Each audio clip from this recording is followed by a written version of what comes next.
My name's Jeremy. I'm co-founder and CTO at Allstacks. And today I want to talk to you about how you can use the platform to measure metrics around your DevOps practices. Today we're going to focus on three popular metrics: change failure rate, deploy frequency, and lead time. And I'm going to show you how you can use Allstacks to generate those from a popular build tool. In this case, we're using Circle CI. So let's get started. Let's start with change failure rate. For us, we call this our build success rate and base this on any build that's triggered in your platform.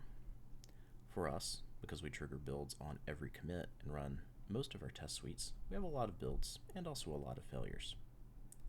For most people, they're interested in how many times or how successful their builds are to production. We can do that through our many and various filtering options. We can allow you to slice and orient the data in whichever way you need. So let's go ahead and filter this down to just our deploy production service job. You can see that we have a lot fewer builds here, and we even have a few failed builds. For any data point in Allstacks, you can click in, you can see the data in the table, and you can even link out to the source item. So let's focus on a slightly different aspect of this.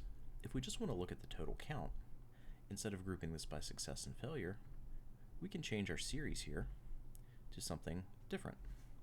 Let's group these by job. We're going to do this by rolling these up to the parent property, and we're going to change the type of parent to job, and we'll just look at the name for now. And you can see this is all of our deploy production service jobs.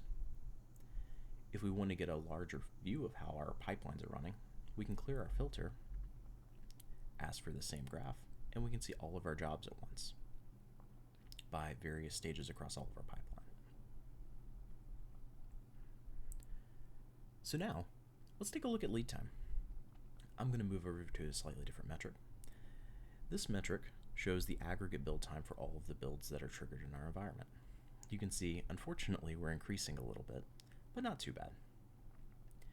One of the things we can do to get a better view of this is group these also by job. We'll do this again by looking at parent property, and we'll just look at the job and the name here. Now, this shows us all of our jobs and the timing by stage. We can see that our QA release environments take a long time to deploy, and we can also isolate two jobs that are quicker. In this case, let's take a look at our changelog jobs. These are relatively quick and trending down, but this can help us identify any hotspots. So I hope this helps you better understand the Allstacks platform and shows you how you can use Allstacks to generate information about your DevOps processes. Thanks.